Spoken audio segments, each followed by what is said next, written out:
Bom dia, boa tarde, boa noite, sejam bem-vindos a mais um Labocast, o programa de entrevistas com coordenadores e pesquisadores do Laboratório de Política, Comportamento e Mídia da Fundação São Paulo, PUC-SP, o nosso Labo. Essa conversa é transmitida pelo YouTube e também pela TV PUC.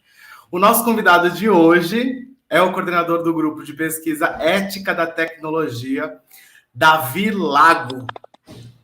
Maicon, que alegria estarmos juntos aqui. Mais uma vez, que bom te receber para conversar. Sempre muito bom te ouvir.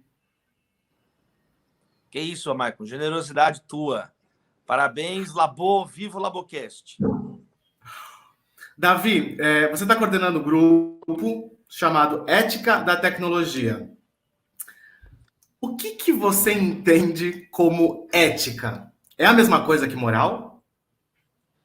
Então, Maicon, essa é uma discussão antiga, para alguns até um pouco inconclusiva, dependendo da escola filosófica que vai abordar essa questão. Mas primeiro as palavras, né? A palavra ética, ela deriva do grego de termos como ethos, que significa caráter, e ethos, que significa costume. E justamente a palavra latina mores é a palavra costume. Então, ethos é costume em grego, mores é de onde vem moral, é costume em latim. Ou seja, diversos povos, diversas tradições de sabedoria, de pensamento, de reflexão, perceberam a importância de se investigar o que é o bom e o mal. Qual que é o comportamento, o costume certo e qual que é o comportamento e costume errado. Percebe, então, que na origem das palavras era literalmente, né, o mesmo significado, o mesmo termo. E aí existem, então, diversas escolas, né, no passar dos séculos que vão procurar, então, delimitar o que vai ser a moral, o que vai ser a ética. No nosso grupo, nós assumimos a tradição da filosofia analítica. Na filosofia analítica, moral é a discussão sobre o que é bom e o que é mal, o que é certo e o que é errado.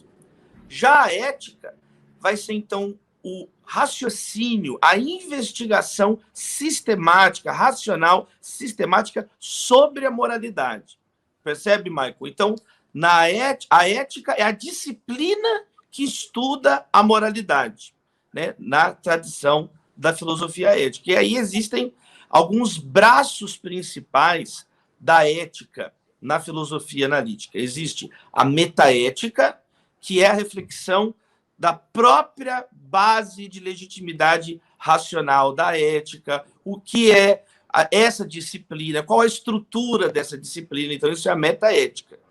Existe o outro braço, que é a ética normativa, que vai ser, então, um estudo, né, das éticas teleológicas, ou seja, comportamentos guiados por uma finalidade, ou as éticas deontológicas, comportamentos guiados pelo dever ser, pelo senso de dever. E o nosso caso são as éticas aplicadas, né? É quando você pega, né, então, a ética, essa reflexão sobre o certo e o errado, e aplica a um campo específico. E aí você tem várias subdivisões, tem a bioética, tem a ética jurídica, tem né, o direito, vai ter várias outras sub-ramificações. E no nosso estudo, no nosso grupo, em caráter exploratório, nós estamos trazendo para o Brasil, não existem redes de pesquisa nesse sentido, estruturadas e amplas no Brasil, porque então essa é uma divisão da divisão da divisão dentro da ética aplicada, um grupo agora que se dedica a pesquisar interdisciplinarmente, multidisciplinarmente, o tema da tecnologia. Quais são as implicações éticas dos avanços científicos, dos avanços técnicos científicos? Essa, então, seria uma introdução básica, querido Maicon. Mas, se fôssemos resumir, responder assim, numa frasezinha simples, penso que ética é, acima de tudo, a consideração pelo outro, né? Nas minhas ações, nas minhas atitudes, nas minhas organizações, nas minhas políticas, no meu modo de falar, agir, pensar, estruturar projetos, realizar atividades. Penso que assim, o âmago da ética é uma preocupação com o outro, né? Senão, nós vivemos num mundo extremamente, né, insensível, extremamente, nesse sentido, então, antiético, Michael. Até nas conversas, assim, né, nas rodas populares, eu ouço muito não, na verdade, eu costumo dizer que ética é você agir corretamente, independente de quem esteja te olhando. Porque agir eticamente, agir de forma moral, você está ali sendo submetido a avaliações o tempo inteiro, então você age muitas vezes só pelas pessoas que te cercam. E agir de forma ética é agir independente dessas pessoas estarem vendo o que você está fazendo, né? Você realmente acreditar naquilo que você faz, no que você Sim. fala, enfim. E você percebe... Hoje... Perdão, Michael. Não, perdão. Pode concluir, por Não, favor. eu ia emendar isso, porque hoje, como você fala da ética da tecnologia, e a tecnologia envolve as redes, envolve ciência, enfim, envolve muita coisa, envolve muita discussão. E a minha pergunta é: está todo mundo sendo exposto? Essas pessoas conseguem agir de forma ética, já que está todo mundo vendo? Esse é o grande ponto hoje, é a ubiquidade da tecnologia, né? Como que a tecnologia hoje, ela atravessa as nossas vidas de um modo impressionante, de um modo assombroso, eu diria até, né, Michael? Por exemplo, o ser humano saiu da luz à vela, né, dos lampiões de gás para a Lua, né, em cerca de 90 anos, Michael. Né? Olha a força e o poder do conhecimento, da ciência, né? A lâmpada elétrica é patenteada em 1879 e Neil Armstrong pisa na Lua em 1969. Então, de fato, né, especialmente o século XX, né, ele entrega, né, uma quantidade, uma qualidade de descobertas científicas impressionantes e sem precedentes. Não é à toa, por exemplo, né, a revista Time, ela tem aquela publicação famosa no final do ano, né, a pessoa do ano. E na virada do século XX para o século XXI, eles fizeram pela primeira vez, então, a revista com a pessoa do século.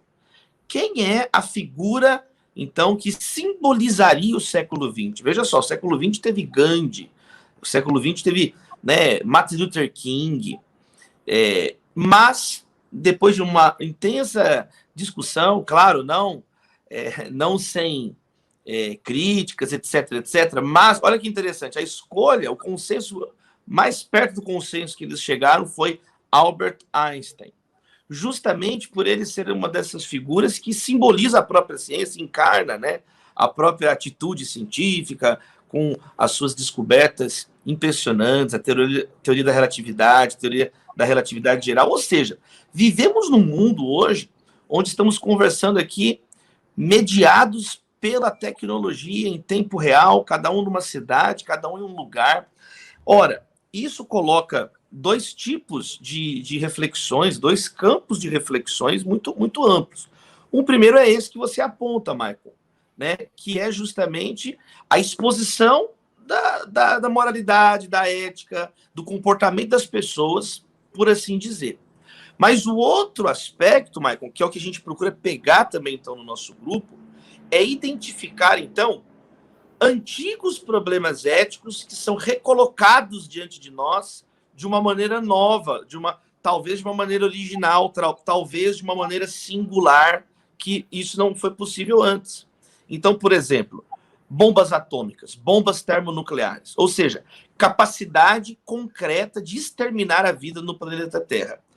Essa é uma possibilidade nova, entendeu? O ser humano sempre podia colocar fogo nas coisas, quebrar as coisas. Agora, a bomba atômica, né, que é uma das heranças aí do século XX para esse, né, ela coloca no horizonte, né, o que o pessoal fala, né, um apocalipse nuclear, literalmente a inviabilização de toda forma de vida. Então, veja só, isso gera para nós, né, novas questões que precisam ser examinadas. Esse é um campo, então, de reflexão, Michael, que tem sido muito bem explorado já fora do Brasil, Mas, repito, ainda pouquíssima coisa no Brasil. Então, está aí o Labo na ponta da pesquisa. Assim, concretamente, o que vocês no grupo de ética da tecnologia já estudaram, por exemplo? Assim, de fato. Vamos lá, e nós começamos a mapear, então, esses dilemas. Vou começar a falar aqui, você vai me cortando, porque Sim. Cada um abre para um campo novo. E a gente fala pouco, E a gente fala pouco, Michael, então, por favor, me interrompa. Por favor, eu te peço para me interromper. Primeiro, né, olha só, a questão dos robôs, né, a questão, quem é responsável se um carro autônomo atropelar e matar alguém? Né? Isso já está sendo bem debatido no mundo. Drones delivery, que entregam comida na janela de casa, que entregam na rua. E aí tem um acidente. De quem vai ser a responsabilidade? Né? Da empresa, do robô, do programador? Então, essa é uma discussão ampla já em esfera jurídica, porque agora, por exemplo, o direito marítimo já se prepara agora para navios guiados por robôs, navios autônomos. Não é mais só lá o carro autônomo do Google, dentro do campus do Google, não. Agora já existem navios, né? Na China, a produção massiva de papers, de reflexões, porque os robôs vão guiar os navios de um modo mais perfeito, com menos riscos, né? Porque ninguém vai morrer, mas aí já gera uma outra demanda. Aí teve uma reunião que nós fizemos, uma série de leituras e de pesquisas, Michael, sobre a destruição dos postos de trabalho. Aí aqui tem outra questão ética, né? Como que a tecnologia pode amplificar, né, os abismos sociais e as desigualdades já existentes? Então, nós estudamos, por exemplo, na pandemia agora, crianças que foram completamente alienadas da escola. Não têm condições de estudar, não tem internet em casa, não tem sequer uma privada, um esgoto, saneamento básico, água tratada, quanto mais internet com conexão veloz. Então, por exemplo, nós estudamos e fizemos, inclusive, né, um mapeamento de reportagens neste sentido ao redor do mundo. Uma das imagens que viralizou foram duas crianças, Michael, sentadas na frente de uma rede de fast food para pegar o Wi-Fi e ter condições de estudar. Aqui temos mais uma outra questão ética, né? E como que fica a tecnologia e a impossibilidade agora das pessoas terem um rendimento, terem uma possibilidade de sobrevivência. Então, são dilemas muito concretos, são dilemas muito reais. Outro que a gente estudou, Maicon, esse é tua cara, a dependência tecnológica, né? Eu sei que você é uma pessoa que comenta muito sobre consumismo, sobre esses riscos que nós, né, uma reflexão sua muito consistente aí já nos anos. Nós fizemos uma reunião sobre nomofobia e fubbing, né? Que são dois termos que já começam agora a ser estudados. O que é nomofobia? É no mobile phone fobia. É um termo ainda, né, não são termos técnicos, não são termos da psiquiatria, da medicina, mas são termos que a comunidade acadêmica incipientemente já começa a utilizar. O que é a nomofobia? É o desespero de alguns adolescentes de ficar sem a internet, sem o telefone, e tem calafrio, e a pessoa tem um comportamento antissocial, alguns têm um comportamento agressivo quando tira. Então, não é mais uma coisa simplória, já se verifica isso agora massivamente, esse comportamento. Então, a gente estudou sobre a dependência tecnológica, e a outra palavra é o fubbing, né? Que, aí, Michael, todos nós já fizemos isso. O fubbing é uma palavra que os australianos criaram quando você começa a mexer no telefone e esquece absolutamente da pessoa que está do teu lado, né? Então, isso é muito recorrente. De fone e snubbing, que é esnobar, né? Nós estamos conversando, de repente a pessoa para ver aqui, e a pessoa que está do lado é como se ela simplesmente não existisse. Aqui nós temos uma infinidade de temas éticos para conversarmos sobre sociedade, sobre empatia, não é não, Mário? Ô, Davi, e retornando ali, aquele primeiro ponto que você falou, né, das crianças na frente de uma rede de fast food, pegando o sinal de Wi-Fi para estudar. Eu acho muito complicado essa generalização que a gente vive, e não é só no Brasil, né, no mundo, que você parte do princípio de que todo mundo pode tudo. Então, você esquece as grandes diferenças, os vales sociais que existem entre as pessoas. E eu estava lendo um livro do Ishiro Kishimi, ele explicando umas teorias de Adler, tal, chamada A Coragem de Não Agradar. E ele fala que a sociedade, ela precisa confiar sempre no outro, e que isso é inerente ao nosso desejo. A gente pode não querer, mas a gente precisa confiar no outro. Ele dá um exemplo muito claro, que é o semáforo. Ele diz assim, existe uma norma, e você tem segurança de atravessar o semáforo porque existe uma norma que rege aquilo e você acredita nessa norma. E que você acredita que as pessoas vão agir de acordo com essa norma. Mas mesmo assim, eventualmente, você olha para os lados, porque você confia não confiando. E aí, eu trago esse caso que você mesmo pontuou, dessas crianças estudando na frente da rede de fast food, essa observação do Ishiro Kishimi a partir de Alfred Adler, para te perguntar como que a gente consegue confiar nesses preceitos éticos diante de uma tecnologia tão voraz, como você falou também da bomba nuclear. Hoje, se nós tivermos uma guerra, a guerra vai ser nuclear, e aí não vai sobrar ninguém, não vai ter nada. Muito bom. E aí, podemos fazer um diálogo aqui também com um dos pensadores, dos filósofos, Hans Jonas, né, que escreveu a obra O Princípio da Responsabilidade, onde ele vai dizer algo muito importante sobre esse tema, que nenhuma tecnologia ela é axiologicamente neutra. Nenhuma tecnologia, esse é um mito, né, que a tecnologia é uma ferramenta pura e bondosa ou neutra, né? E ele explica por quê. Porque existe um vínculo fundacional entre o ser humano e a tecnologia que ele criou. Ou seja, toda tecnologia é uma obra humana, né?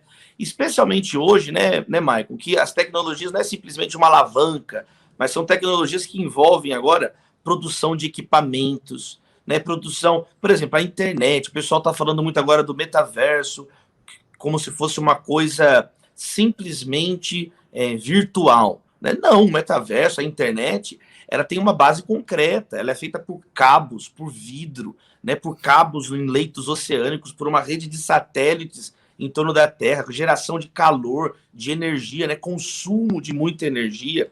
Então, a ética perpassa toda a cadeia de produção tecnológica, que é feita por pessoas de carne e osso, seres humanos. Então, realmente, os vínculos de confiança, eles são muito importantes para a produção das tecnologias. Eu diria, inclusive, Michael, que hoje a crise das democracias é, sobretudo, uma crise de confiança. Quanto menos você confia no outro, mais você vai ter que exigir transparência, mais você tem que... a fiscalização, mais gritaria, e nós vemos esse aumento de polarização, de gritaria, de retroalimentação de ódio, porque, sobretudo, acho que você matou a charada, há uma crise de confiança. Quanto menos você confia em alguém, foi o exemplo que você deu aí do Adler. Quer dizer, eu vou atravessar um semáforo, porque eu tenho esperança de chegar vivo do outro lado, mas mesmo assim, eu ainda tenho que olhar, não posso confiar numa bondade inerente do outro. Aqui tem uma coisa legal também, sabe, Michael? Que a gente usa a palavra virtual, né, para algo como que fosse o contrário de concreto, né? A gente usa assim, né? O mundo virtual, mas na origem, né? Virtualis, no latim, era algo excelente.